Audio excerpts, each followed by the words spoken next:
Welcome. Happy Wednesday. Happy Wednesday too, sir. What are we talking about? Well, look, I've got Conor McGregor on the screen and Donald J. Trump, two of the men of the moment. One of them has a contest coming up. That will be the election in 2020. And one of them has just won a fight, his comeback fight against the Cowboy. Yes. Donald Trump will win 2020. He will win 2024, 2028, 2032, and forever and so on. Well, I know you're a big fan and a big supporter, but surely he's got the limit of the 2 terms, just like anyone else, as the law states. Yeah, he does have the limit, but he could always overturn that, like Emperor Jew Bloomberg did in New York, that he could only be mayor for 2 years, two terms, but he overturned that law, and he became the Emperor of New York for many years. Do you really think Donald Trump might be the first 3-term president that we see? I hope. Donald Trump, the Great White Hope, has been sent from God to rule America. I believe so. Inshallah. Yeah, well, I don't know which God sent him, but Turk, we appreciate you calling he was united by all gods. He was made by all of them. Turk, while I've got you on the line, I've got a friend. There's a friend of a friend of a friend. I wonder, do you know anything about this up-and-coming YouTuber? I've got him on the screen now. He's called Shaolin VJK.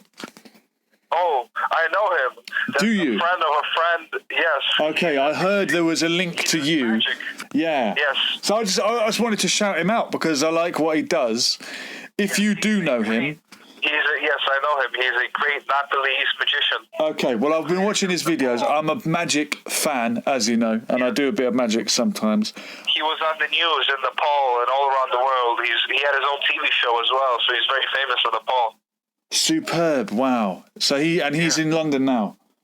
Yes, he's in London. Yes. Okay. What we're gonna do next time you and I meet up? Let's get him involved. We can always connect you with him. Yeah. Tell him I'm looking out for him. I like his work, and I want to set up an interview. Or maybe he can do some tricks on me or something. Maybe we'll get him on a live stream. But he looks like a very interesting character. Yeah, that'll be good. We can definitely do that. Superb. All right, Turk. Well, unless there's anything else you want to share with the people. Well, are you talking about anything else in your podcast? Couple of story. I want to get your views on this outbreak, the coronavirus. Have you heard about this? Yeah, I saw that. Man, I saw that. Are you frightened? No, because I'm only frightened if it only comes to the UK. And once it comes to the UK, I'm going back to Turkey for a while until it dies down. To ride it out. But look, every few years, something like this comes up. Yeah, but this has a chance to go massive because it could be spread by cough, touch, airborne. It could go viral. Dirty Chinese people don't take baths. They play with shit. They piss and shit on the street. They're being a bit generalizing there, Turk. Yes, but anyways, that first started in China, over 120 cases, and there's one case reported in Washington State, New York. Yeah. So, well, if we're being stereotypical, which you seem to be, are the Far Easterners not more paranoid about germs and bacteria than we are? And you often see them walking around with that mask on so that they don't breathe in any bad fumes. Yeah, definitely, but that's so how have they let this one out the bag then?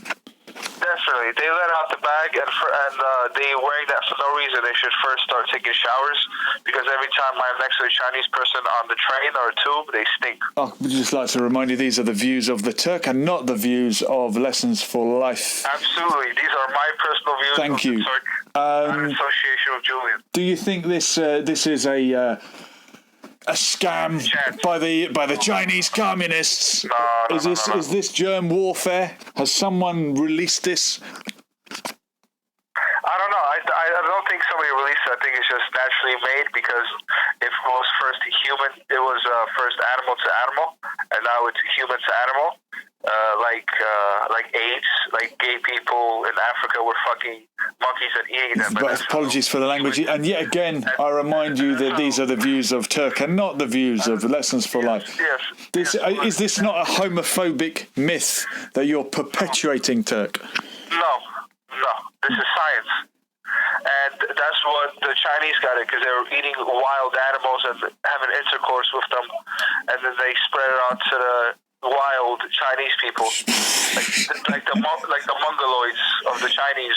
So you, if opinions were worth money, you would be a millionaire. But we appreciate you sharing it. That is what I'm hoping on the show. That is my hope. Yeah. Yes. George Galloway, I love you. There you go, Turk. Thank you very much. Thank you. Thank you, Peter. Bye. Yeah, thanks a lot. That's the Turk there, the king of controversy across the airwaves. And I do again remind you that those are the views of the individual who called the show and not the show itself. But hey, this is freedom of speech, and we will let anyone on air, and we will let them say anything they want, even at the risk of offending people. And here's another one that might offend some people. Jailed jihadis will have to take lie detector tests to prove they are no longer a danger. Now, surely this is high risk. This is not the way that you deal with people that have been radicalized, people that have hate in their hearts for anyone that is a different religion from themselves. And I remember when the recent terror attack happened, and people were up in arms about the fact that the jihadist in question had been released early, and people were saying, "Oh, if he hadn't been released," and now they've done away with early release, and they're going to put lie detector tests on people. This is not going to solve the problem. And if you delay someone being released from prison and incarcerate them for longer, if they are a jihadist of this description, whatever jihadist means, it's a buzzword that we tend to throw around, but if they are of the Al-Qaeda or ISIS mindset and you keep them in prison for another 5 years, then they're just going to commit their atrocity 5 years later. I don't know how you heal these people. And I'm not saying they should be released earlier, but perhaps someone like that can never be released. Do we, and I don't agree with it, do we bring back the death penalty for murderers? Should life mean life? I don't know. I think often it starts with talking to people, but I don't think a lie detector test is going to determine whether someone is a jihadist or not, because I believe it's very easy to fool a lie detector test. If you want to, I mean, I shouldn't really be giving this advice out, but I'm told that if you are strapped to a lie detector machine and you want to give a false reading, when they ask you the question, for example, are you still a jihadist, the way in which you would deceive the machine is you think the true answer whilst giving the false answer. So you will be thinking yes, but saying no. Kind of like when you shake your head, but say yes at the same time, or nod your head, and saying no. But we got another call. Let's see who this is. Hello, caller. It's the one and only Maclopedia. Return of the Mac. Welcome back. How you doing, fella? How's your week? No, it's good. How's your week? Yeah, I'm all right. You've been sending me good information as ever. I got it wrong on Operation IAC. How could I forget that? I knew it was something dodgy the USA had done, but I forgot the exact. That's been basically it was classified information. Now it's disclassified. You can go and research it on top. But so as well, it's become common knowledge basically. After how long? So, long story short, Operation Ajax or Ajax was when the United States overthrew the democratically elected Prime Minister of Iran in 1953, Dr. Mossadegh, and installed a brutal dictator. That was in 1953. I don't know, you know. Have I made the long story too short? No. You were greased up a little bit, the story. Okay. I'll put my spin on it. The Slovak, I get it. There used to be, like, but the secret services, Her Majesty's secret service, everyone has their way of doing their thing. Yeah. You know what I'm saying? Okay. So every government will have a secret service. Sounds like you liked Operation Ajax. Well, to be honest, it's not that I like it. I wasn't even born. So No, okay. It went like in the 50s. I was still in my father's. Anyway. Yeah. But I wouldn't even. But also, you say this information became declassified. This military coup that occurred at the behest. I think Britain requested it, right? Britain alleged that Dr. Mossadegh was a communist, so that they could steal British, rather Iranian petroleum and call it British petroleum. Yeah. Petroleum. You know the history of BP. Yeah. They wanted to steal, so they lied. Basically, if it wasn't for doing what they did, BP would not be able to still be called the Persian. Was it called Anglo-Persian? Anglo-Persian oil, yeah.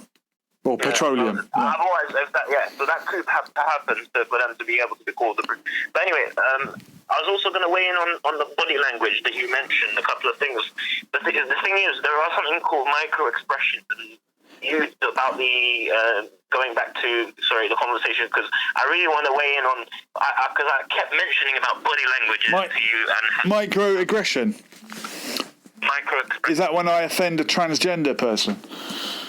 No, when you were talking about the lie detective. Mike. Okay, go on. Okay, people that are good at their jobs, especially behaviorists, psychologists, or it's really clear. I mean, sometimes, like I said to you, if you do your research, and you'll see that I'm being my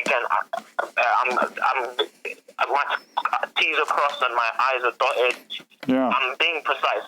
We communicate usually 10% vocally, and like they say about 80 or 90% gesture. Yeah. Body language, we say. Well, you know what? As this show has transitioned from being video to more of a radio style with pictures, I do feel that I articulate more, and I hope that people tune in more to what I'm saying rather than just looking at my amazing beard or whatever it is. Yeah. It's a different. It's got a different vibe. Do you know what I mean? Of course. Of course. And I think it puts me on a level playing field with you, like as a caller. I pick up on you. I can pick up on you when you when I say something. For example, when we had the flat Earth conversation, when I look at your. I can see you read from certain things. And you can see my eyebrows hit the roof. Whatever, but I'm saying you pick up on body language. Yeah. There's certain things that you would say, and then like I pick up whether you had faith in what you just said or whether you didn't believe. I could pick that up, and I'm sure people that are not only going through, if they're going to go through what they call the truth test, what was it called that they're going to put these terrorists through? Yeah, they're going to put a lie detector test on them, so to find out if they're still a jihadist. It's not. As I told you, it's about micro expression and also body heating temperature. At the end of the day, they do scans on your brain, and they can see certain things and understand whether you're manipulating. I mean, they can see from your mind which part of your mind, because they say your right side is the creative, your left side is your logical thinking, and so they can see. They can actually do scans. So it's not just about lie detection and being hooked up to a machine where it's reading your pulse. And no, it's not just about that. It's about micro expressions. It's about body language. It's about it's a science of its own. Like it's a whole science into it in its own. And then we go into what Sheldrick and Bruce Lepton Dr. Bruce Lipton. I keep saying this is an amazing guy. I put him up there with Dr. Rupert Sheldrake as well. Yeah. Yeah. These two had a conference. You should watch their conference. Dr. Bruce Lipton. Again, this is all showing us, like, at the end of the day, as well as like frequencies and stuff like that. But body language is I mean, vocally is a frequency that your voice makes. But your body, if the way that you transition, I mean, like you said, like you were saying, sometimes people ask you a question, you head no, but you say yes. It's actually hard to do. I mean, try it at home. Nod your head and say no. It's weird. Or you shake your head and say yes. But for example, I tell you what it is. Two negatives. They say two. If you do with two negatives, that means he's lying. Like if you try and all of these factors. But for example, when someone just stands up and puts their arms and folds their arms. Yeah. Now that's a form of defense. That's why, because the reason why you do that is because you're in a situation where you're not comfortable, and that arms are in front of you folded gives you that kind of security. Now, you got to look at the situation. Now, if I'm indoors and I'm doing that, and I'm surrounded with people, I feel a bit insecure, so I fold my arm. Yeah. So if I'm standing outside in the bus stop and I've assessed it's really cold and I'm folding my arms to keep my body temperature to myself, that's different. You see what I'm saying? Yeah. So you gotta assess the situation as well as the body language. Does that make sense? That's right. I remember, horrific as it is to recall, when Ian Huntley was shown on the news pretending to help with the investigation. Body language experts did probably in retrospect say his body language was incongruent. You have to be a psychopath to pull it off. Only psychopaths are able to. But the tells are still there, right? Or are you saying he's not a psychopath, so he was found out? Right, there's a program called Lie to Me, with amazing program. It's a sitcom. Yeah. It has, you might think it's fake, but I think there's some truth to it. What it is, this guy, he's a human lie detector. Okay. And the program's called Lie. He wants you to lie to him. Yeah. The fact of the matter, he don't. The less you talk, the more information he gets out of you. And it's not just, he asks you a question, but from your movement gestures, there's indicators. Really? Micro. It's there's the science of, there's a lot. Like, I mean, magic is good. At the end of the day, James Randall did, what was it, Gallagher, that stupid guy who bends the spoon, what was his name? Uri Geller. Yeah. Uri Geller, whatever, that idiot, Using the power of my mind. I swear he tried to sue James Randall as well. Move, will it to move, will it to move, it will move. Say it with me together. And then he was, work, get a watch at home. You got a watch at home? Yeah. Doesn't work. Hold it in your hand. Holding it in your hand, you will feel it start to move. This is going to work. Say it now. Work. Call in. And then he probably has I think you got a watch at home that work. It will work. Yeah. I used to love all that. I used to actually believe it. My friend was a magician as well. He used to go to, because they have these shows that he used to go out, I think it was Brighton sometimes. He took my dad. He used to be on a cruise, a magician as well. Yeah. But, well, we got a magician on the screen. This guy, Shaolin VJK, does stuff with cards. I'm going to get him on the show. There's another guy. But he's not lying. He's not telling anyone that he's doing anything that he's not. Do you know what I mean? Uri Geller was deceiving people, I have to say. Yeah, no doubt. No doubt. There were so many people that tried to, and James Randall had to obviously, because there was a guy with a foam, he would move the pages or something. And he's blowing it with his mouth, right? No. They thought that he would blow it with his mouth or something like that. But he was just move. He was trying to move the page, and James Randall was just baiting him out. Then, he put sand down or something and said, "All right, do it now," and then he couldn't do it. These foam, these plastic foam things, these polystyrene. What are they called? Polystyrene. You know when you polystyrene foams all around there, because that's their light. So if you blow, if he's trying to blow, they could. And then he goes, "No, the static of that is interrupting my energy, my chi."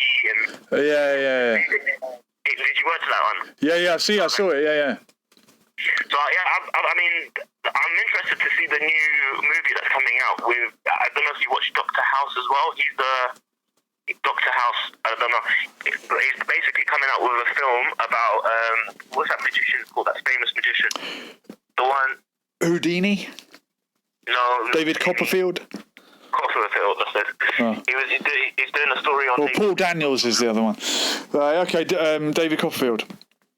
Yeah, David Copperfield. There's a film coming out, Dr. House. I don't know if anyone's watched the episodes. He's an amazing English actor, and he's got the lead role, I think.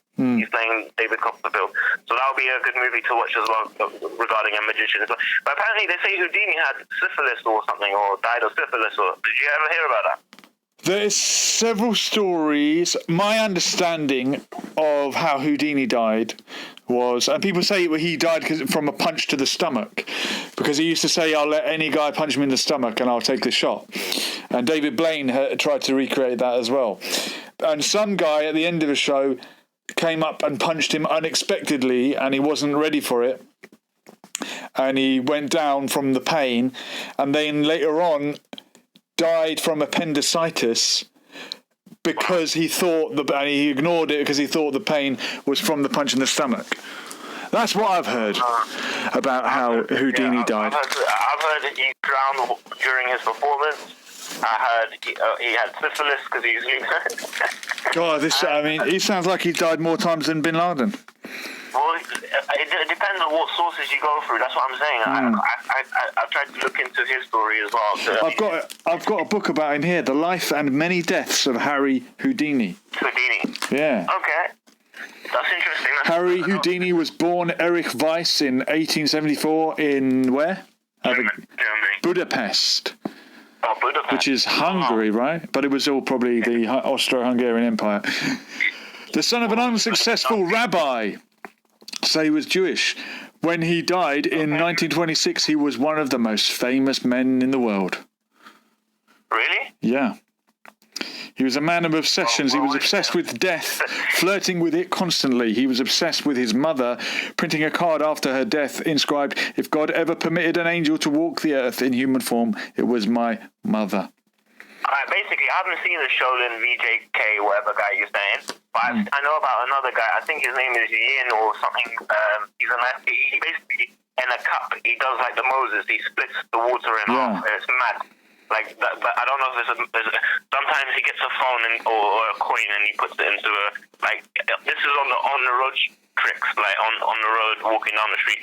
But I don't know if they're staged. I still have my doubts. If they're not staged, then what? What's your answer? Real magic? No, at the end of the day, never believe your eyes. In psychology, there's a part that they say which relates. I mean, this is where magicians can use it to their advantage. Where it's called the rabbit or the duck. Right? There's an image that actually, if you turn it this way, it looks like the ears of a rabbit. That's right. Yeah. And then if you turn it the other way, it looks like the beak of a duck. So it depends on psychologically, so if you want it to look like a rabbit, then as a magician you can play it out in that way. Does that make sense? We explain these things in the way that suits us. Yeah, I agree. So, and then at the same time, it's about deceit, and it's the best before. One of the big Angel was the weirdest. Him, I don't know. This is where I still. Chris Angel. Chris Angel, yeah. He does one where he goes to Shaquille O'Neal's house and he floats him in the air and over his roof. Have you seen that one? No, I'll have to ask Shaquille O'Neal about that one. Well, you see him, you know him? No. But that'll be the first thing I ask if I ever meet him. Wow. Guy floats over your house. Yeah, he basically, as well as him floating and doing his levitation maneuvers in the middle of nowhere, any place, he's also made Shaquille O'Neal levitate over his roof. Now, I don't know if it was staged or what, but Chris Angel's another one as well. That's a bit. I mean, these magicians nowadays, they've got these camera tricks, I suppose you could say. Like They say seeing is believing. If you see it in the flesh, then I guess it means something. You know, I saw Darren Brown live on stage, and he did stuff that could not be Paul fake. Daniels live. You did? What did he do? I told you, my friend was a magician. He was doing all the cut Debbie in half. This was a couple of decades ago. Yeah. I went to one of the shows, and he was then times it was fashionable to cut. That's right. Yeah, I wonder what attracted her to the millionaire Paul Daniels. Yeah, I don't even know. And then he does a couple of good tricks out of these card tricks and so on. But it was a stage performance, and it was quite interesting. But yeah, no, I know a couple of card tricks myself. I'm not a magician. Well, look, we're gonna meet up with this chap who's a Nepalese magician, Shaolin VJK. And he's going to show me a few things. I do a few tricks in there. There's a video of me performing magic. That's the one. You've seen it. Yeah, that went down a storm. So I would like to go back to doing a bit of magic. God, there's so much we could do, you know, and only 7 days in the week. But look, going back to Uri Geller, one of the most intelligent friends I have. The guy is a doctor, went to Oxford. He's got more degrees than a I don't know what protractor, and he's a fan of Uri Geller. Right. Okay. And he loves this. I mean, I love the paranormal and all of that stuff. He's a fan of Uri Geller. He acknowledges that some of what Uri Geller does is fake, but he still, and I think it's because he wants to believe it, thinks that some of it might be real. But the guy's a con man. It goes back to my conversation about light. Faster than light is the conscience, and they did the experiment where they showed elephants, pictures of elephants, and then they repeated that experiment in London, and then obviously people started finding more pictures of the elephants. It's because of so I believe that conscience. I mean, this is something. Your friend, obviously having all those degrees, knows that. As I said, even Einstein says you will come to understanding that there is something higher intelligence at work governing this universe. There's no doubt. So in that sense, yeah. Because what it is, as I said to you, when you close your eyes, where is that place you think of yourself? This is the thing. You can fool a scientist. You can't fool James Randi because he's a magician. I'm not talking. But you can fool a scientist easily. Yeah, well, the thing is scientist is only what you can measure in the lab. They consider science fact. Whichever, if you can do the same measuring in the lab in the next country and you get the same outcome, then that's science and that's fact and that's what they believe. Yeah. Okay, now there is the paranormal, like extrasensory perception, extrasensory abilities that is possible, and I can tell you again. Edgar Casey, look into him, please. Edgar Casey, this is a bigger than Sheldrick guy. He would go into a trance sleep state, and he would medically write down what's wrong with that person, and people started taking advantage of him, and he started, I don't know, getting ill because of it. But again, he was able to tap into. Now I don't know if it's the DMT. Because when you take the DMT drug, I don't know if you heard about it, that you see another extra world. Again, they call it ayahuasca in South America. Ayahuasca, that's it. Now, again, I'm coming back to, because they have this sensory deprivation tanks. Again, it comes back to that conversation, closing your eyes and thinking about because when you're in a sensory deprivation tank, that means you're not hearing, smelling, tasting, seeing anything. So these senses, so in reality, when you wake up, you're waking up to this 4D world, which is up, down, left, right, back, forward, and time. Okay? But what you don't understand is when you close your eyes, you go back into yourself and you can talk to yourself and you can think about your old memories. Where is that place?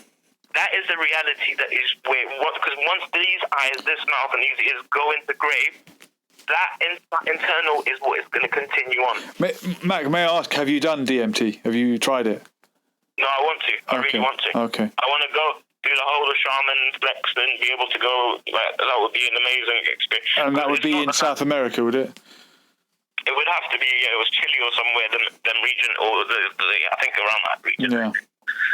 But yeah, I mean, it would be an experience to go as a group thing, but I would love to try it, because at the end of the day, one thing my dad did tell me, he goes, try everything once just to understand, experience life. At the end of the day, I'm not going to become an addict, and I'm not going to go in those mountains every month with the shaman. Absolutely. In a church in Syria, in Malula, I sipped a bit of red wine. Why not? Yeah, I mean, I didn't turn into an alcoholic overnight. Your intentions there was that, again, what we Muslims or other people should understand is the intention.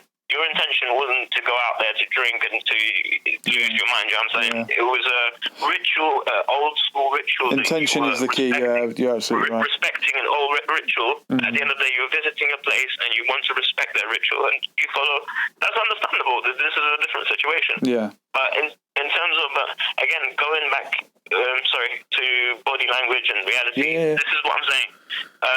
Everything's relative, and the metaphysical situation I'm just trying to weigh in is these magicians, obviously, if they're smart, because I have, my cousin has friends who actually deal with these 3D designs. Like you go into a room, and then it'll feel like you're in the water with a whale. Yeah. But they play on your senses, and I can't explain the room. It's called the 5D cinema, or 4D cinema, 5M. Yeah, where you actually feel your part of, like, you get wet, or it's hot, or you're watching. You understand what I'm saying? I saw a similar thing advertised in Amsterdam, but I'm not sure if it was on the same wavelength. In Dubai, they've got cinemas out already. You can go. There's complexes in the big malls. I think Dubai is there.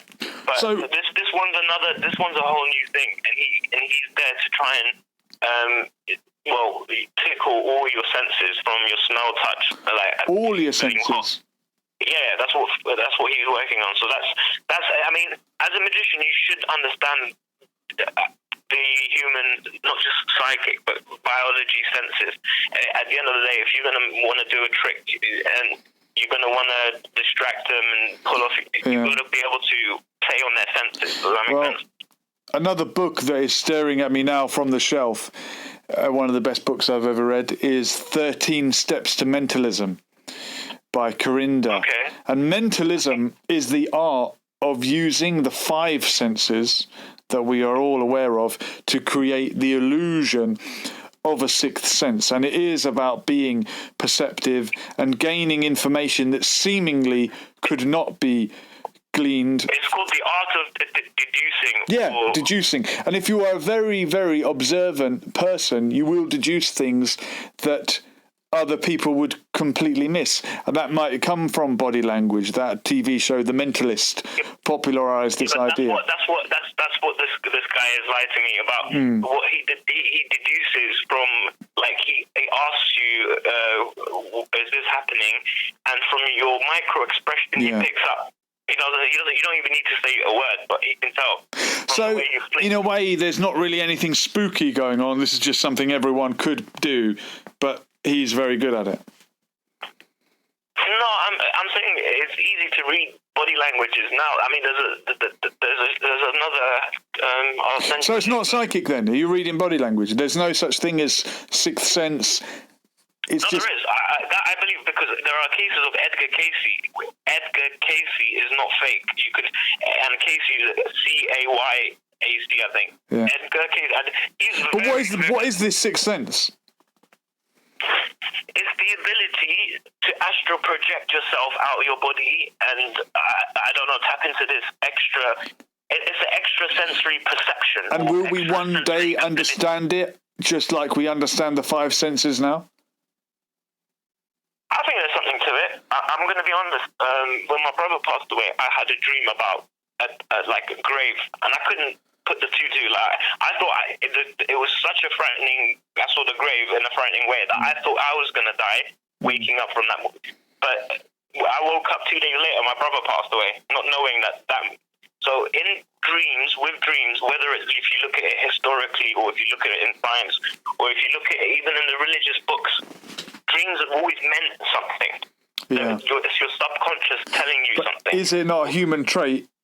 And I respect everything you're sharing here, and that's very deep, and I can understand that will have a deep meaning to you, whether I relate to it or whatever. You're going to cherish that meaning, and I respect what it means to you. I hope I don't say that lightly, but it is a human trait, and I've had dreams, and I'm not particularly this way inclined. I've had similar experiences on similar topic, but we attribute meaning to things, don't we? We look at the clouds and we see a face.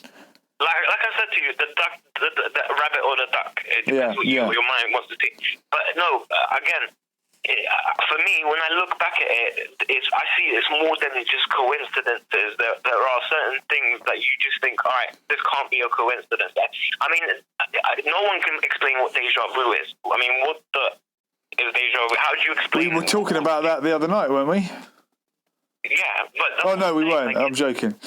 Sorry. I don't know. Well, we often bring it up. I know. I'm sure you probably were with someone else. Well, it feels like it. Yeah. There you go. Yeah. that's deja vu there, right there. Yeah. But this is what I'm saying. How can you explain what these are?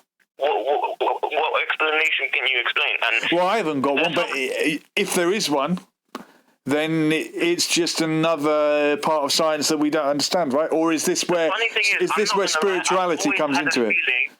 I always had a feeling it's to do with a multi-dimension, and now they're coming out and saying it could be to do with that. Is that spirituality, and is spirituality always going to be in the realm of the unknown? Multi-dimension theory. I'll tell you why there's a downfall to it. Because come Judgment Day, God's going to say, "Oh, you're going to hell," but your other multi-universe version of you is not. You're going to be like, "Oh, wait a minute," because in that world he's saying yes, and then therefore I'm forced to say no. You understand? So why is that fair on me? If it makes your life destined to where to go. So, like, do you see what I mean? So the whole idea of a multi-universe, it can't. I don't know. I mean, religiously, they will bump heads, because at the end of the day, if there's another version of you, just a slight difference, but because in this world you said yes, and the other multi-universe you said no, I mean, one of you is going to heaven, one of you is not. Well, how does that work? Do you see what I mean? Well, and off a tangent slightly, what's your take on eternal punishment or eternal reward for a temporary life? Well, like I said, it's internal. Like once internal, if you find your internal, I think it's come down to having internal peace. And until you don't find that internal peace, whether you're past or, I mean, again, my belief is whether there's a God or not, the place that you close your eyes before you wake up, or the place when you're actually asleep or in a trance, that's the reality that you're going to go back to one day. Now, whether you're having a lucid dream or the REM sleep as you're having it, wherever you are at that stage, I believe, I mean, even if you're awake and you close your eyes and you deprive all your senses, you're still in an existing, like you still exist. I am, therefore. I think, therefore I am. But that's going back to realizing am I going on? Am I sorry? No. You're flying. Keep going. No, but I'm just saying, if you're in a deprived sensory deprivation tank, and then there's nothing except just blankness and your reality, then you realize you can flash back your childhood, and you're thinking, okay, where is this place that I'm flashbacking? Because the same, when I open my eyes, it ain't the same place that I touch and I eat and I drink. It's not that same place. Where is this other place? So and that's where people go into these sensory deprivation tanks, right? To touch, to try and get in, because there's within you, I am therefore I am. Like, what was God's name when He's called Moses? I am. I am that I am. I am that I am. Yeah. Yeah. Now that has a deep meaning in itself. Now this is what God is saying. This is why God says He's with you all the time. At the end of the day, He says He's closer than your jugular vein. Yes. Now, meaning that without that, so this is why when a kid, reality, when he wakes up, grows up, without having to tell it, he knows he's not supposed to kill another person. That's just built in your genetics. That's where God is within you. As you grow up, you know, like, certain things right and wrong. You can tell. You see what I mean? We do. We should have that moral compass. That trait is built in us, and that moral righteousness is God, and that's where when that I am is where I think it leads up to. Is if you deprive yourself from this reality and realize your inner being, and with that inner being, you have extrasensory. If you can access your the 5D senses. That's how you get in touch with it. I've been looking into it deeply. I'm trying to get into because people come out of that the sensory deprivation tank frightened the hell out. They didn't want to go in there again. And Brian cannot tell in the chat is saying deprivation tanks help break ego, and the ego would be the equivalent of the nefs in the Islamic terminology, right? Yeah. I mean, you think you're walking around, you're the boss, and but as soon as you realize your reality, you could be.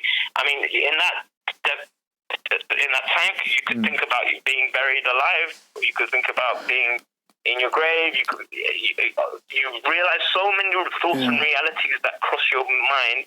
But which one sticks? And so what was the situation you were talking about earlier about your friend who does something to stimulate all the 5 senses? Isn't that the opposite? Yeah, that's basically working with the 4D world that we live in. Like, so as soon as you wake up, he wants to try and basically work on all that senses that as soon as you wake up, your sight, your hearing, your feeling, those kind of senses. That's different to it's the opposite, if anything. Going back to magic, but tying it in slightly, have you ever seen a channel called Scam School? Yeah. With Jay Sankey. Yeah, they basically teach you They teach you magic. But there was one routine that they showed where you could create some kind of mask with a blank piece of paper that would recreate the situation of a deprivation tank, whereby you're staring at this white blank sheet, and if you relax and go into it, your mind gradually will fill in the blanks, so to speak, and you'll start hallucinating, and you can kind of have a hallucination without having to take any Class A drugs or whatever it is. That's what I'm saying. That's the same situation as people they've come out the tank and have the same sort of fear, and they I don't know what it is. Now this is where I don't know if they are able to maybe go into the mold and they interact with the lizard? Here we go. Yeah. David, now you're talking my language. Reptilians and all them type of the Archons, the Nephilim, the Jinn, multi-dimensions, the Jinn, the shapeshifters, the ones that are able to go for your blind spots. That are always so quick to always hide in your blind. Because basically, there's a blind spot behind your ear you can't see. And they either hide in those kind of regions, apparently. But every time you turn your head, they're always behind your blind spot. Oh God, you're freaking me out now. But yeah, and that's why in I don't know if you notice they say Candyman in front of the mirror, or if you say Hail Mary or something, or something. But the reason why is because you get to see the faces appear in the mirror. Like, now I don't know if that's magic or not, but that's been rituals in the past with candles but you're conjuring these things up anyway if you do that.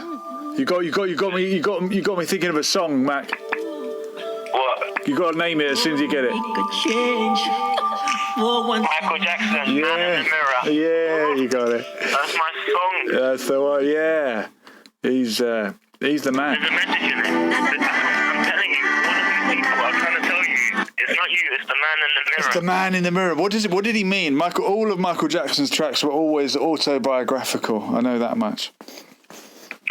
I mean, first of all, I gotta see why wasn't McCartney that he was able to talk backwards, or it was him, or which of the Beatles was it? Was it now? Do they have hidden messages in there? Oh yeah, it got. Oh my God, Albert Pike has wrote this book, followed with what's the other guy's name? He was Alistair Crowley. Yeah. Alistair Crowley, well-known Satanist. Yeah, well-known state, and all of these, and basically Friend of Blavatsky, is it? Yeah. So because Freemasons, are they? Oh no, they're Theosophists. No, he's more. They're more involved as they do rituals. They got involved in Hollywood, so you might see them. See, watching the occult films. Yeah, watching any films that are performing wizard, well, in my opinion, magic or wizardry, or if they're in conjuring or invoking any sort of thing, I would stay away from those type of films. But also, at least go to the movies to watch it, because you don't want to be. You don't seem to understand. These lot are no rituals that are being put into Hollywood, and this is how people are getting these evil, negative energies into their homes, whether it be through music or and is there sexual messages in Disney films as well? Oh yeah. Oh God, I need another layer of tinfoil for my hat. No, but that's been proven though. That's been proven. But is that not like again the duck and the rabbit? People that want to see it will see it as that. People that don't would just say, "Oh, it's just a film." Before he draws Mickey Mouse, he starts with a penis, literally a penis. Are you sure? You're not just. I will send the link for you. Yeah. They show it. The guy shows it, and then even it's unmistakable, yeah. No, well, they're very well good. They do it intentionally. At the end of the day, sex sells. If they want to sell a car, they got a naked girl walking up and down, modeling next to a car. I mean, what's that got to do with a car? But they still do it because sex sells. I guess so. Doesn't it? The Coke bottle shape is no coincidence. Yeah, exactly, and these are things like taken into, and again, that's another senses that it's not actual sense, but they're trying to they know if they can get you attracted, or if you're attracted to the girl, you're more likely inclined to. So I mean, sex sells. So whether it be doubt. But so that's the way I see it. What we're saying really is the subliminal is real. That's the word. Subliminal. So you can put the idea in somebody's mind, and you can read the idea from somebody's mind from the body language, but there doesn't need to be this spooky sixth sense going on if you can use the five senses to create the illusion of a sixth. You're going to think I'm a proper tinfoil hat wearer now. Right? Here we go. Aluminum foil. Do you remember aluminum? Sorry. Yeah. Do you remember Yes We Can logo? I remember it very well. It was Barack Obama, right? Use any app you would like, yeah? Any app that would reverse your tone. And tell me if that doesn't say thank you, Satan. If that doesn't say what? Thank you, Satan. Oh, what? Yes, we can, but backwards. Yes, play Yes We Can, and you know what? This is factual. Oh my God! I actually thought this is bullshit. I downloaded 5 different apps that record your voice and play it backwards, and they all say "Thank you, Satan." God, well, I dread to think what "Can We Talk" backwards is. No, but these people are very good at doing these subliminal messages. Like, I mean, the Beatles, if you play the records, I mean, it can't be a coincidence. Do you reckon it is? Klatunak. Can we talk? Oh, that's not too bad. But yeah, Yes We Can is, what is it, Satan? Sorry? What does Yes We Can say backwards? It's Thank You, Satan. Thank you, Satan. Oh, wow. Yes We Can is like, thank you, Satan. And you think Barack Obama had anything to do with that? Is that a coincidence? Is that subliminal? Is that someone else controlling him? I think Hitler was using that as well. Yes, we can. That was his lingo as well. Blimey. But yeah, but it goes back. I mean, the funniest part is, I mean, this is where in order to live, but read live backward. Evil. You've got to be evil. That's how you live. Yeah. In order to live well, you've got to be evil. But I don't know if these are the things that people have been saying, but I don't know if there's some truth to it or not. But it goes back to spelling caste, whether you believe that actually, why do people actually, I mean, as well as talking. Caste to spell. Why did they start using this phrase spelling caste? How did that come about? Like, people got to understand, that's why you say spelling, and they do all of these. I am well into etymology. A friend was telling me today about the origin of the word disaster, and he said it goes back to Halley's Comet and the star that was out of sync with the other stars. So dis obviously being a negation or not star. The star that was out of place was a disaster. Have you heard that? You probably have. Yeah, I was aware of. I mean, as I say, for me to have gone, there's so many things. Realize, I mean, in order for you to, you got to see it with your real eyes. Real eye, real lie, realize, real lies, yeah. Or real lies. Do you understand? Yeah. There could be real lies unless you use your real eyes to realize. Yes. Does that make sense? Yeah, absolutely. And I mean, the Nation of Islam are big on this one. That guy Leo Muhammad at Speaker's Corner was telling me, the devil is devaluing you, which I like that one. Whether it's true or not, I like the logic. I love etymology. Exactly, the devalue is like evil and live. Evil, live, devalue, devil. Yeah. In order for you to live comfortably, you got to live evilly. Like that. Yeah. And devil is Diablo. Diablo, yeah. Which would be Iblis, the equivalent in Arabic.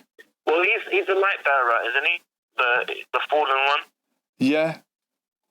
The thing is, again, Lucifer. With the conversation we had, Lilith. There's something called the missing secret Bible pages or something Lilith, like that. the other Eve, the woman prior to Eve. Yeah.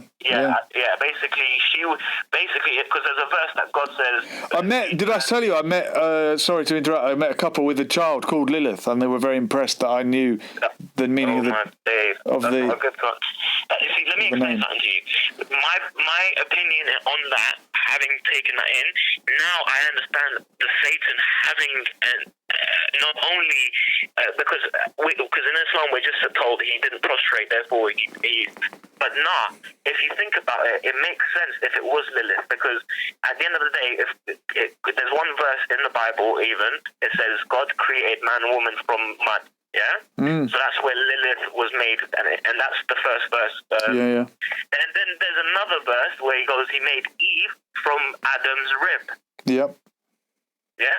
So now this is where the confusion comes in, and this is where Lilith actually makes sense in my eyes, because. So you're saying Lilith might be Shaitan?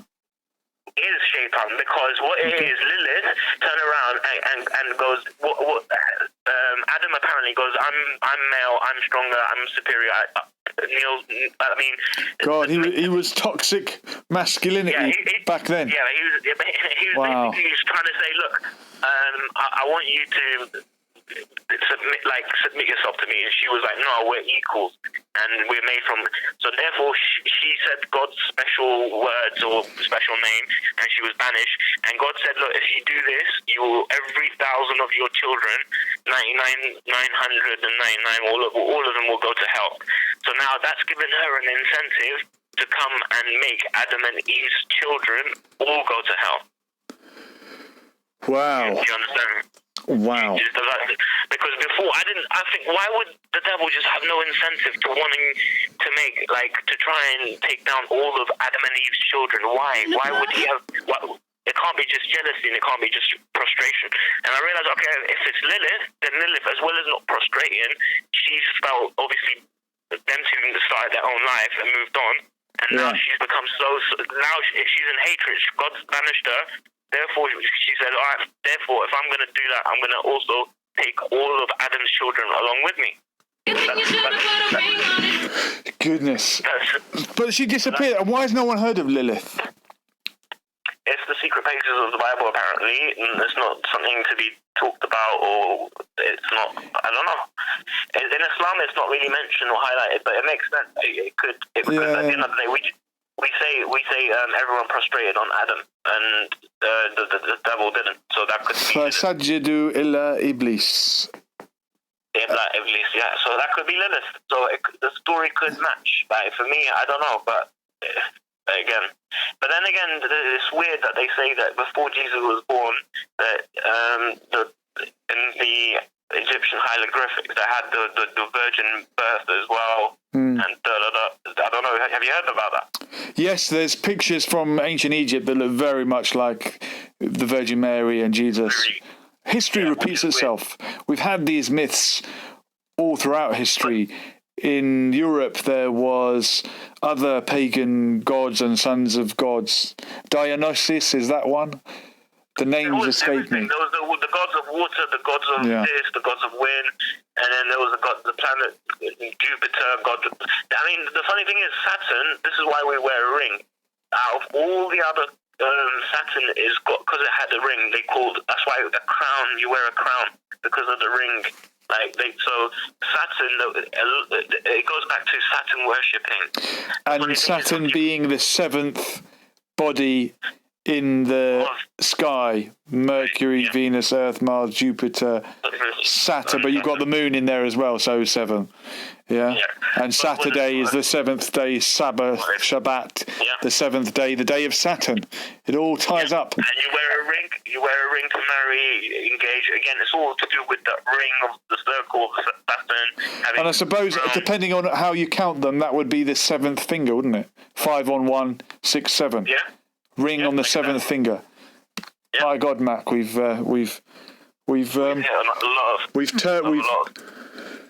tied up all the loose ends. A little bit, yeah. Well, I tried to make sense of what. Well, you always bring a lot of value to this show. I do appreciate it. Please, you know what? One person I want you to really, really take me seriously on is Edgar Casey. Okay. Because I want you to, if you do think it's worthy, try it out and look into him, and then we'll have a debate on it. One night, there's a lot, because I'm surprised that no one's mentioned Edgar Casey, and no one talks about him either. Edgar Casey. It's like a Sheldrick. He's been brushed under the thing. He's like another Nikola Tesla. He's been brushed underneath. Do you understand what I'm saying? Yeah. He's got a brushing. But fine. But I'm emphasizing Edgar Casey is something also to look into, as well as, I mean, James, there's always, I mean, it's got nothing to do with magic, it's got nothing to do with, but again, it's educational and it's really interesting. Just to pick up on something in the chat, Liam is saying Glenn Greenwald is being charged in Brazil for publishing, just like Julian Assange. Is that a story that you're clued up on? Glenn Greenwald? I haven't heard of him, but I'm happy that you mentioned that. Glenn who? Glenn Greenwald. It sounds like another familiar Julian Assange person. And this is, I love doing the esoteric stuff. I think it's just as important. You know about Brazil? The funny thing about Brazil is most of the aeroplane parts are made in Brazil, and you know that, right? I didn't know that. Most aeroplane parts are made in Brazil. Yeah, apparently. Like aviation parts for and it's undercover. Like, I don't know why they haven't taken it to China, because China are gonna rip them off with the. So that's why they've taken South America and obviously Brazil, I think it is. But if you I'll try and send you links on it. But apparently with Brazil, even though it's like a third world country and there's a lot of gang wars, and it's because they don't really care about the people. They, as I say, they've got their own little set-up secret thing. It's like what's that prison called in Cuba? Guantanamo. It's one of them ones, where they're out of jurisdictions for certain things, and they can do illegal things, and that's what they're doing. They're making, I think, not just aviation, but military stuff as well for themselves. So, and obviously, that way Russia does not. I don't think are getting hold of it. I mean, they occupied the whole of South America region anyway. I mean, taking down Cuba, taking down Venezuela, and you see what I mean? Who do? Brazil or America? America, Well, yeah. Well, they're trying it in America, Venezuela, aren't they? Yeah. Who are the bullies of the world, bro? Yes, they are the world's only superpower, but we like to give the alternative. You know what? I'm going to rephrase myself. They're not bullies. They're the world's policing force. They're the police force. They're going around and policing every state and every country in their, well, as they believe. Yeah, and we hoped it would be different. I've got I might as well share this with you. It was Martin Luther King Day the other day. It was what, King Day? MLK Day. Martin Luther King. You know, he mentions, there's the one, and the thing he goes, I have a dream. Yeah. He mentions Omar Khayyam, and he talks about the freedom that Omar Khayyam, and as because Persians, this is what I'm saying, we had the first, he even mentions the first human right movement was with Cyrus the Great. Mm-hmm. And then it continues on, and there's poets like Omar Khayyam, and he even mentions it in that thingy. So if you know, what era was Omar Khayyam?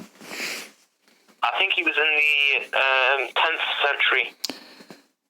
Because it always 1054-ish, around that. Hey Google, what year did Mac loves his AI. Mac loves his artificial intelligence. Omar Khayyam was born on the 18th of May, 1048. 1048. I told you. And this is, he is obviously part of the very long Sunni history of Persia, as it was. Khayyam, no. Well, no, not really. Well, I hate to be sectarian about it, but his name should tell you that he's not a Shia.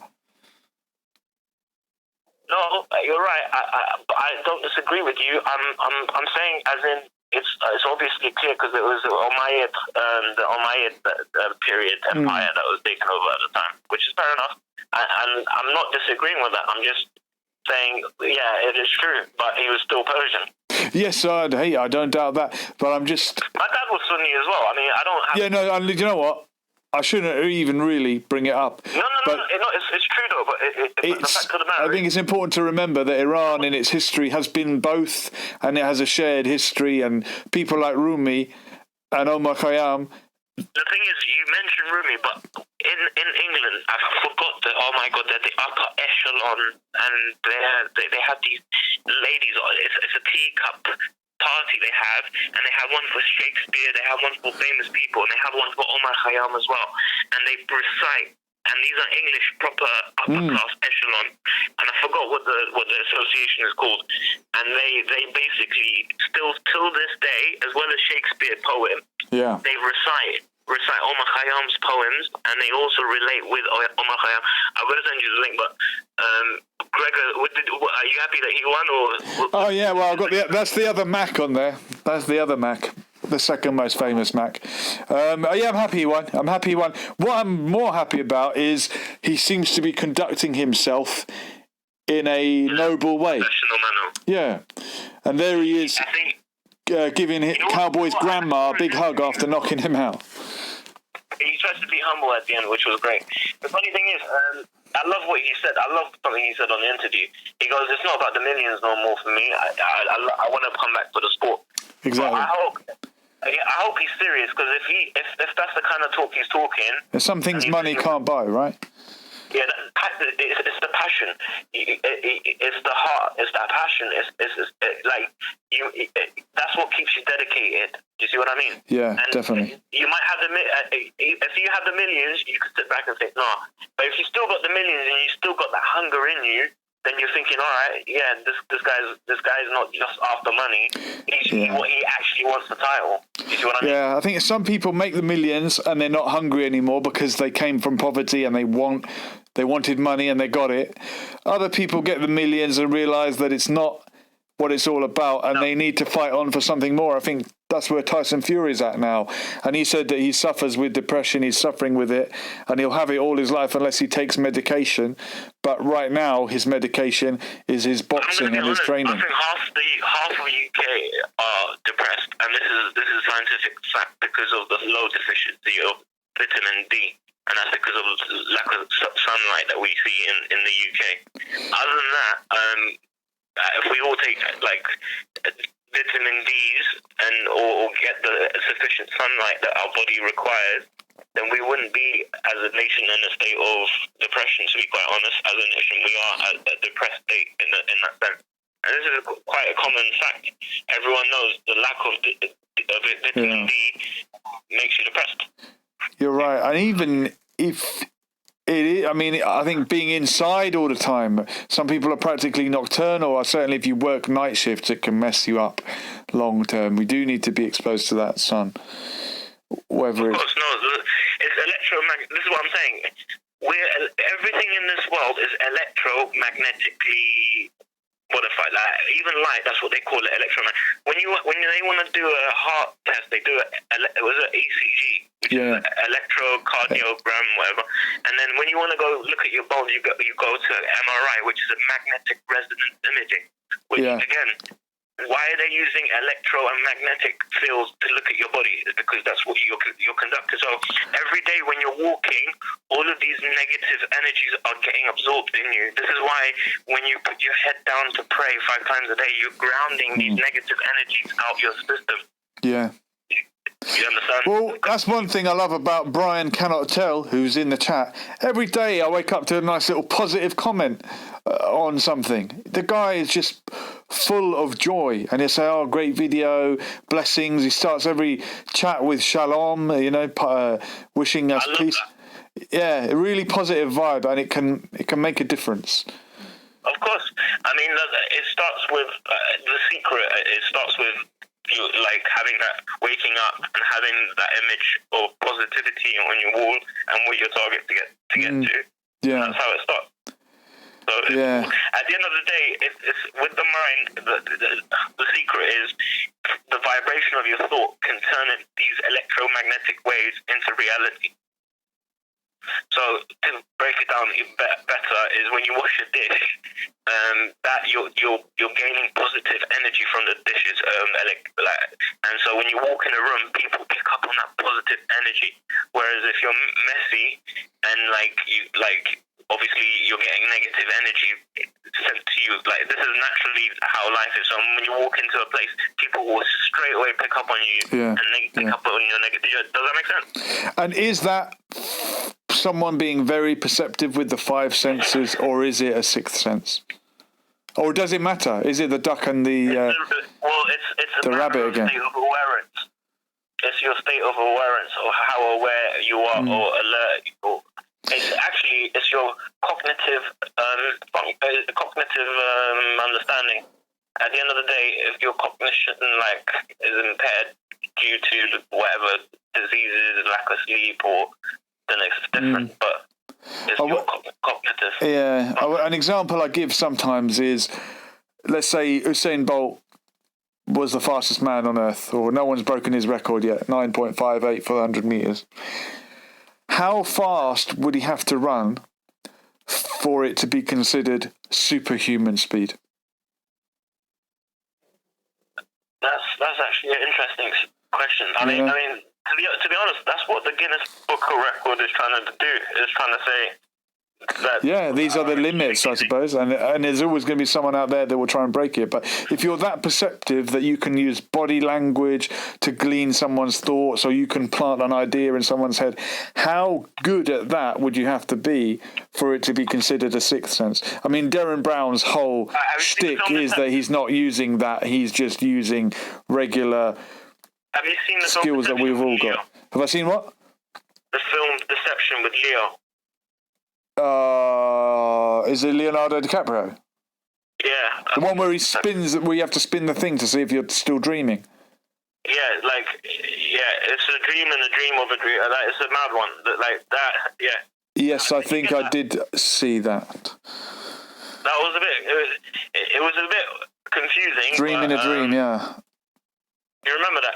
The funny thing is, if you ask Siri, what is it about? She gives you a funny reply. Not Google, Siri. Oh, really? What does Siri say? She goes, something to do with the dream, and she goes, oh, I'm bored. Like, when we talk about something else. Really? There are these weird little things people say, oh, if you ask Siri what's Area 51 or what's 0 divided by 0 or something, like the AI can't handle it. Yeah. This is the funniest question you can ask an AI. It will get baffled. Go on then. If you ask it, like, basically, if I said to you, I'm a liar, yeah. am I a liar? Because if I'm telling you that say I'm lying, to me, yeah. I'm actually being honest. So if I'm being honest, then I'm not lying. So then if I'm, you see what I'm saying? It's confusing. Then again, if I'm saying to you, but do you see what? So this will confuse the computer. I'm a lot. And will it blow up? No, it will just keep going looping in a circle, saying that obviously if you're telling me you're lying, then you must be lying. But then again, if you're telling me you're a liar, then you're an honest person to admit to that. But then again, you're saying it confuses. God, it's a no-win. No-win scenario. It's It's like the egg or the chicken came first. Yeah. Or the rabbit or the duck. Yeah, but that's. And do you know anything about quantum computing as well? Well, and finally, we touched on a lot of things. We did, yeah. We touched on anything you want. No, I don't know much about quantum computing. Do you not? Run it by me. Okay. Quantum computing is a whole new different type of. It's not a normal computer that you and I think is a computer. No. It's apparently it quantifies. Like I said to you, physics has played out future, past, present, now. So that can formulate what the outcome of a situation would be. It's a billion times faster than no normal computer can. Yeah. So the process, and apparently it's called the D-Wave. If you look into it, I mean, I'm still trying to understand a bit more of it, but apparently with that computer, I wouldn't put it past them about the Mandela effect. You see, I thought it used to be called the Mugabe effect. Since when was it the Mandela effect? Because there was a time where people thought Mandela died, and then they saw a funeral, and then but it was Mugabe, wasn't it? Not Mandela. I swear they called it the Mugabe effect. No, it's called the Mandela. I'm joking again, Mac. Come on. I'm trying to. Yeah. If I saw your face, I would have probably. There you go. See, it's the non-verbal communication. Yeah, it is cute. I love it. Whether it's real or not, I love the idea that things in the past are changing, and didn't it used to be called this? And it is weird when the line from the film seems to be different from what we remember. But what was the line from Forrest Gump? And I know everyone's watched it, including you. Life is. Mama always told me life is like a box of chocolates. Never know what you're gonna get. Life was like a box of chocolates. Never know what you're gonna get. He says, he goes, my mama said life was like a box of chocolate. If I knew that would be the last time I would speak to Bubba, I would have thought of something better to say. Yeah. We all remember it as life is like a box of chocolate. Yeah, I know. But, is it not just it's human nature to misremember things? Does it not go back to the rabbit and the duck situation? Because people assume that the line, I mean, if they were to word it themselves, their brain would word it in that way. But the actual lyrics was funnily enough, was. So he didn't say is, but our memories, for some reason, stored it as is for some reason.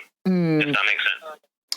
And then something gets popularised. I mean, it's things like rabbit like a duck. Beam me up, Scotty. Apparently, he never says that on Star Trek or whatever it is. He goes, Luke, I am your father. Yeah, and that as well. And but he doesn't say that. He says, no, I am your father. No, I am your father. Yeah. If you go look at what's the actor's name? The Lion King. Oh. The voice of Darth Vader. No, you lost me there. I don't know. Mufasa. Who did the voice of Mufasa? Is it Uncle Phil? No. From Will. It's not. No, James. he's in Coming to America's dad. Oh, I don't know. Did you watch Coming to America? No, I didn't. Anyone in the chat maybe might tell us, but I don't know. Yes. So he had the interview where even in the interview he says the line as Luke, and then but when they play later it says no, I am. It's weird. So even the actor he got it wrong, like in an interview. Does that make sense? So how is that possible? Even the actor, there's recorded of him saying the line as Luke, I am your father, but then again when they play it back. Well, look, there's two possible answers, isn't there? A, we've all misremembered it, including the actor, or B, rabbit and a duck. Reality is being altered.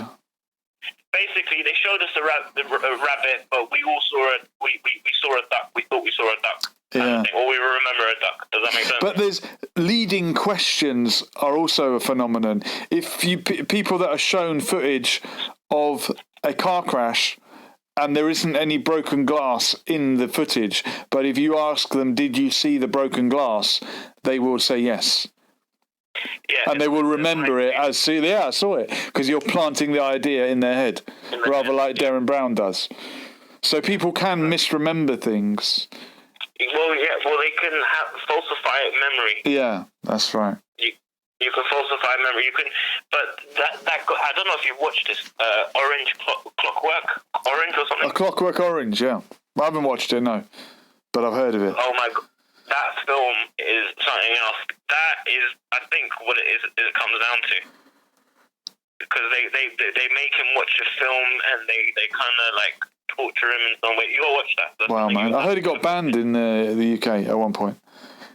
Yeah, like, I wouldn't be surprised, because that's what MK Ultra is. Before MK Ultra was declassified, get the tinfoil out, Mac. One more layer. But I'm being very dismissive. These are other things I have to look into, and I'll never rule it out. You know, mind control. What, you don't think MK control is real? I don't know enough about it, but the only people I've ever heard talk about it are the Chinese communists, and they're turning the frogs gay. The likes of that guy. Yeah, the guy who did the Bohemian Grove. Yeah, I mean, Alex, people call him a gatekeeper, you know, because he likes to criticise Bohemian Grove, but he never criticises other people. So I don't know. Yeah. I don't know. No, I mean, it's funny that he got deplatformed, but I don't know why or for the things he was saying. But he was like saying, yeah, the whole terrorist 9/11 was a scam, and da-da-da-da-da. He was saying that, and then he stopped saying it, right? He went on to Joe Rogan's show as well. You know Joe Rogan's podcast, yeah? He went on Joe Rogan, and again, Joe Rogan must have given him some weed to smoke as well. So he went on another tantrum kind of thing. Joe Rogan loves a bit of that. Yeah, and he pokes at the right, like he knows what questions to ask to like get him going, and he wiles him up. And later on, he like says, yeah, that day he was saying that right now the people that are in control are some pedophilic, reptilian, this, that, yeah. And I'm like, what the fuck is this spread on? Yeah, and that's what Joe Rogan was saying. I'm not sorry about language. That's all right. It's late at night. After midnight as well. Yeah. Luckily, I always swear after midnight. That's all right. But yeah, that's what. If you watch Joe Rogan, and it wasn't too long ago actually. And he came on. Joe Rogan was, because he has. I've watched a couple of his podcasts. Yeah. He was in two minds whether to bring on Alex Jones. He's like, that Bear's too crazy. And eventually, after he was deplatformed, he brought him on, I think, to get more popular because he was popular. He's very neutral, Joe Rogan. He doesn't really take a side on many things. Maybe that's his appeal. You know what's so funny? You know what? Out of everyone, there's a next guy called Eddie Bravo with him, but he's a bit like me. He questions everything. And Joe Rogan started off with, the moon landings were fake, this, that, the other, and now he's like, he doesn't know what to think. like, he hasn't changed his mind about the moon landing. Like, he still feels that there's something missing there. Like, the dots ain't connecting properly. But, like, again, I think that's because you have to try and become more, I think politically correct in order to stay afloat. Look what happened to Alex Jones when he was, like, obviously ranting on this, that, and the other. But he has people on now who talk about this stuff. But what did Alex Jones do really that put him over the edge? Other than support Donald Trump, the president of the United States of America. Not that I agree with that, but that's fairly mainstream. When you've got people talking about very well things much more extreme than that. Why did that get him deplatformed? Well, I don't know. That's where the conspiracy theorists are like, alarms going off for them, and they're like, even more.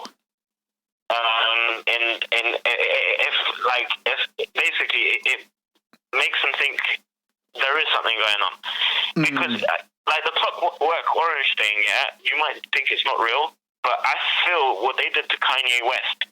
Was what happened in Clockwork. But if you watch Clockwork Orange, then you'll see what I mean. Mic drop. There's a picture of Britney. She has like a little breakdown. Why? Because she's been through the Clockwork Orange mind control thing. Not only that, there's one of Katy Perry. She's performing, and then all of a sudden she's having this like multi-stage. It's because the way they do it. If you watch the film, you'd understand these people would have seizures on stage or while performing or certain triggers because they kind of put them through these mad little situations where they force them awake 24 hours. Their eyelids are kept open, and they keep giving them LSD, and then they mix sex and violence together, and torture. Like they do mad stuff. Yeah, they basically I don't know the full depth of it. I haven't experienced it. From what I've managed to realize is, I mean, Clockwork Orange will show you. And then he kind of fixes up at the end because they think it helps him. Yeah. He becomes a better person in society. But so I see what happened to, for example, Kanye, because he went on stage, he had a rant with Jay-Z. I don't know if you know about it. No. Right before he went to the hospital, or he was hospitalized, he went and had a rant about Facebook, Mark Zuckerberg, and because apparently he wanted to bring out his own shoes and they wouldn't pay him. Then none of the French label designers were willing to work with him. Yeah. So he was proper like feeling secluded out. But he, at the same time, he's like, I'm a music mogul genius. Like, why won't you let me do my thing? And then he's like, I can triple the money. But this is what I'm saying. He went and had his rant instead of doing a concert. And then he even said in the rant that at the end of this watch, I'm putting my career, everything at risk. Jay-Z don't send killers to my house. DJ Khaled, like he really opened up on stage, and it's like if you follow what's been going on, it's like okay, there's obviously some rituals behind the stories. I mean, what Jay-Z's done to Rockefeller, to Damien Dash, and now to I mean, do you think he even says it? He goes after Kim Kardashian got robbed in Paris for her jewelry. Do you remember? Yes, I think it was. Yeah. He went, he ranted. He goes, why didn't you come and see me after that, bro? Bro. Like, just before he was hospitalized. So then what they do is they get these celebrities and to put them back in, because apparently each celebrity have a handler as well. Oh, they have a handler? You know that, right? Wow. They have handlers. You know about that, no? No. Goodness. Are you serious? A handler? Well, as in like someone who controls them? Well, if you didn't mind control, and if they start getting out of line, you got a handler with a trigger buttons. Apparently, with rappers, what they do is get them really effed up, get them to do sexual... I mean, Kanye talks about the Rockefellers, right? Did he? Huh? Was it Kanye that said... No, Jay-Z. Jay-Z with Damien Dash, Rockefeller. Yeah. But that's... I mean, are they alluding to the banking family? The Rockefellers? I think definitely Jay-Z is admitted to being Masonic. So, like, And for him to be in the Hillary thing, like people didn't have to just to go to vote for Hillary when he was having the election with Trump. They were performing live, him and Beyonce. Yeah. You didn't need to. Usually, you pay good amount of money to go watch their concert, but just for them to get. So that's showing you what that behind closed doors, these artists are sworn allegiance to. Well, to try and better one another situation. So if they could get as many supporters on Hillary's side through Jay-Z and Beyonce, they'd do that. It's politics, isn't it?